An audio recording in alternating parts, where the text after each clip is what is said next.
I was visiting my mother and some friends in Florida, and stayed with my mother while vacationing, to cut costs of course. She works nights at the local hospital, so I'm there alone from 7 p.m. until 7 a.m. when she works. It was a Friday evening, and my mom had just left for work. I was hungry, so I went out to grab a bite to eat. I got back to the house around 8 and called my friend, who was supposed to come over to keep me company, but he was running a little late. So I decided to keep myself entertained as I waited. I was in my room listening to music and stuffing my face when I heard what sounded like church bells. Now, these bells would have had to be kinda loud, because I listened to my music on blast. I turned down my radio to hear the sound more clearly, all the while thinking to myself, there are no churches in the area that I know of, which made this all the more strange. As I listened, I heard the sound fade off into the distance, as if traveling away. I sat for a couple of minutes and turned my music back up and continued eating. About 15 minutes later, I heard something like someone trying to get in through the back door. My mom's house is a little older. I'd say about 40 to 50 years old. For someone to pry open the back door would not be a difficult task. So naturally, I ran to the back door to see what was going on. Once there, I saw that no one was there, but the glass in the door near the knob was fogged up like cold water would do in a glass cup. Thinking that was a little strange, I grabbed the handle to open the door, and I let the scream bloody murder. The handle on that door was sub-zero cold, and it really caught me by surprise, just from how incredibly cold it was. I stepped out into the porch, turned on the light, looked around a bit for anything suspicious, and when I saw nothing, I reluctantly went back inside. Concerned, I kept my music to a minimum, just in case anything else happened, as assuredly it did. About an hour later, I got a call from my friend. Now this is strange. He lives about 5 minutes from my house driving, and about 20 minutes walking. Apparently, he came over to the house and rang the doorbell, heard my music playing, and figured that when I didn't answer, I was in the bathroom or something. He called my phone, but it kept getting cut off after the first ring, so he decided to go back home and come back since it's not far at all. He claims that as he was backing out of my driveway, he saw the front door open. He rolled down the window to see if it was me. He said as soon as he got the window all the way down, the front door violently slammed shut, so hard that my friend thought for sure that the front window should have shattered. I heard none of this. Around the time that he came over was coincidentally the same time I heard the strange bells. So, I was a little spooked and told him to come over. So he said give him about 15 minutes and he would be over. Well, a lot can happen in 15 minutes. I got off the phone with him and went to the bathroom to freshen up a bit. I washed my hands and face and dried them. I was heading back to my room when I heard a faint sound in the living room. I was a little apprehensive to see what was making the sound and started thinking that perhaps I wasn't alone in my mother's house. From my bathroom to the living room, there is a long hallway. As I walked the hallway, I sensed a presence, and it felt like a large presence, however that feels. Upon entering the living room, I looked up and saw what looked like a clergyman. I could see him clear as anything. My reaction wasn't what one would expect. Looking back on the incident, it seems unusual to me as well. I began to cry, almost uncontrollably, and I still have no reason as to why. That's when I heard a knock at my door. My friend had arrived, and as I stood there, I saw the apparition seem to fade to nothing as he continued to knock and rang the doorbell. I opened the door to my friend, who seemed a little shaken himself. He asked me why I'd been crying, and unsure on what to tell him, I simply said that I saw something sad on TV. He asked if anyone else was in the house because he saw someone leave out the back door. I told him it was my neighbor. I've had many things happen to me. Dreams and visions have been a part of my life for as far back as I can remember, but none of them compare to this incident. Weird, huh?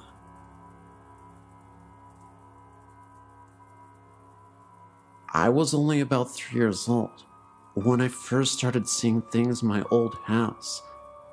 It started with the noises in the attic. I would hear a rocking chair rocking in the attic directly above my bed. However, that portion of the attic had nothing in it at all. The floor wouldn't even have supported the weight. My old house was a 1950s home. The basement still had an old coal room. However, the coal chute was sealed shut to prevent breaking in. The coal room was directly below my bedroom, and was the only part of the house no one ever went into. I can only ever recall even seeing the door open once.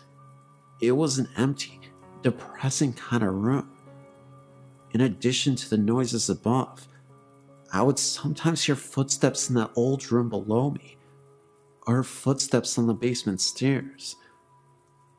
The first time I ever saw anything was, as I said, when I was around 3 years old. I woke up from my sleep in the middle of the night to see a young girl standing by my bed. She had brown hair and green eyes and wore a 19th century style green nightgown. She looked to be about 8 years old. She frightened me at first, but I didn't get malicious feelings from her, and gradually I accepted her. She appeared to me often throughout my childhood, and even now I see her occasionally. The other ghost I saw was much scarier. I wasn't the first one to see him. My younger brother was. He was a tall man who held a knife in one hand and wore black. My brother began seeing him when he was about 5 years old. The man would appear in his closet, began to walk towards him, and then my brother in his fear would scream, and the man would disappear when my parents came running. I've never told anyone about my experiences with ghosts, for I was afraid I would be called crazy. But my brother told us all about what he saw.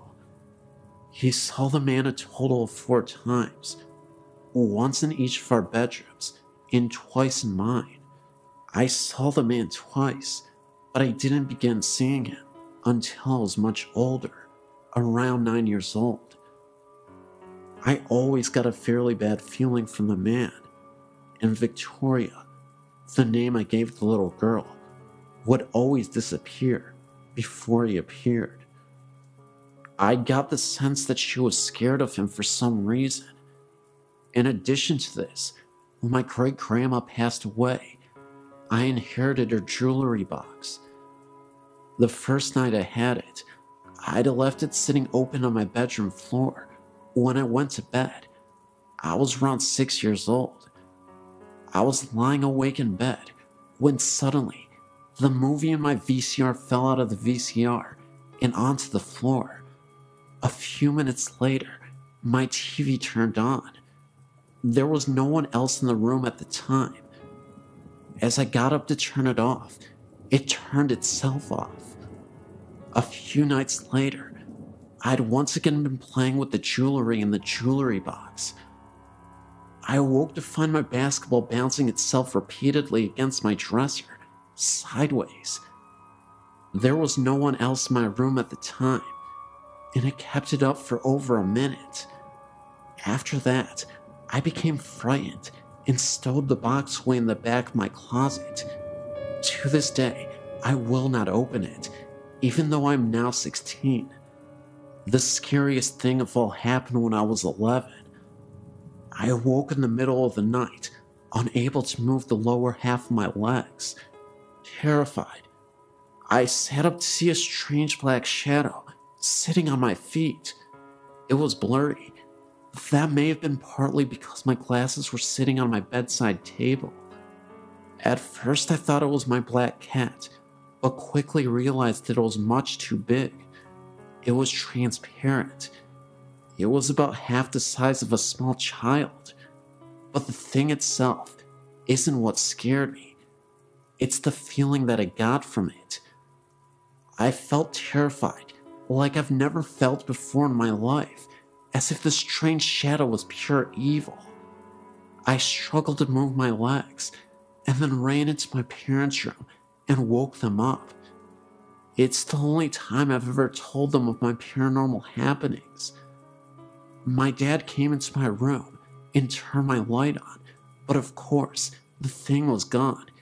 He insisted I was dreaming and tried to get me to go back to sleep, but I slept on their floor for a week straight after that. I've since moved into a new house. My grandma died here, and we moved in afterwards. Because she left it and everything else of hers to us, I don't have as many experiences here. But there is one that really stands out in my mind. I awoke in the middle of the night, and I could feel someone laying against my back. Their knees curled under mine, and their arm around me. I freaked out and literally jumped onto my floorboard and flicked my light on, but nothing was there. My mom was woke up from the commotion, and I told her about it. She told me it was my grandma who was keeping me safe as I slept. And then a few days later we drove to the cemetery where my grandma is buried. We took my grandma's dog with us. Once we got to my grandma's grave, the dog went crazy. She began to bark and whine and paw the windows frantically. We thought it must have been a squirrel or something, but there were no animals in sight, not even a bird. My mom thinks that the dog saw something we couldn't, and I have to say I agree. I've had many experiences, and these are just ones I was reminded of by reading other stories on your website. I wrote a lot. I tried to narrow it down a bit. I've tried seances and things with my very good friend who has similar experiences to mine, and we've been successful at this. It really shocks me sometimes, because we'll both get an image in our head or see something, and we can finish each other's sentences. That's how precisely we see things. I definitely believe in the paranormal, and I hope to show other people the truth.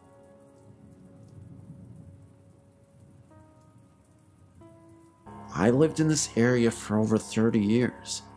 Robinson Woods is the home of the Chief Chichi Pinque, as it is spelled on the sign, in the site of his burial marker. He was the last chief of the Potawatomi Indians, and he was related to the Robinson family. He died in 1953. There have been numerous ghost hunting expeditions conducted here, with reports of drums and shadowy forms of an Indian in pictures in the woods surrounding the memorial marker. These woods are connected to Catherine Woods, west of East River Road, south of the Kennedy Expressway. There's a trail that leads from behind the chief's memorial marker, going to a small branch of the Des Plaines River. It is along this river that John Wayne Gacy buried several of his victims. Additionally, there have been numerous bodies found here over the years. In the late 1950s, 2 brothers went missing and were killed, and their bodies were discovered here. The area of these woods more towards the Catherine Woods side, just south of the expressway, is where the American Airlines flight went down, killing all on board. On the east side of the East River Road, there used to be a horseback riding stable called Happy Day Stables, which was the site of many illicit doings. John Wayne Gacy was known to be friends with one of the stable hands that worked there in the 50s and 60s, and he was a frequent visitor there. This stable hand is the one who was responsible for killing the two brothers in the late 1950s, and it's local legend that Gacy participated in the murders. Of course, both Gacy and the other man died without ever revealing the truth of this. These woods have been the site of more phenomenon than can be counted. Generations of kids have gone there to dare each other to face their fears. I personally experienced the drums in the woods, the face of an Indian behind the marker, felt overwhelming fear, anger and sadness, and evil along the river behind the trail, and horrifying fear around the airplane crash site. That's my story, and many others, and the rumors surrounding this area.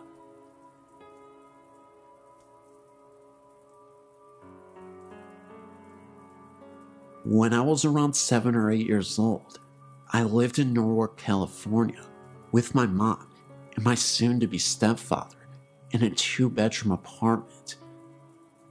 There are 2 things I remember most about living in that apartment. One was the beautiful Princess Canopy bed I slept in, and the other was the floating woman's head I would see coming into my bedroom from the hallway. I have and will never forget that image. It looked like an older woman with long, coarse gray messed up hair with some kind of hat. The first thing I think of when I remember her face was she looked like a witch. Pointy nose, moles on her face. From the moment I started seeing her float in, she just stared directly at me, went around the poles of my bed, and coming right at me. I would always put the covers over my head knowing she was right on top of me, and shut my eyes hard, and put my fingers in my ears until I felt ready to look again. I've always believed and been interested in paranormal and ghost stories. After my grandmother died, I felt her hand on my shoulder in my then boyfriend's house. I turned around. Nobody was there, but for some reason, I knew it was her, and I didn't feel scared. I felt she was letting me know she's okay and with me.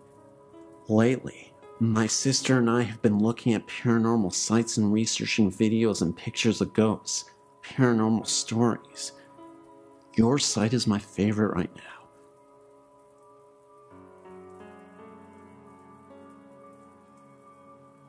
A few years back, I was at the White Horse Bar in Maloa and was doing a gig.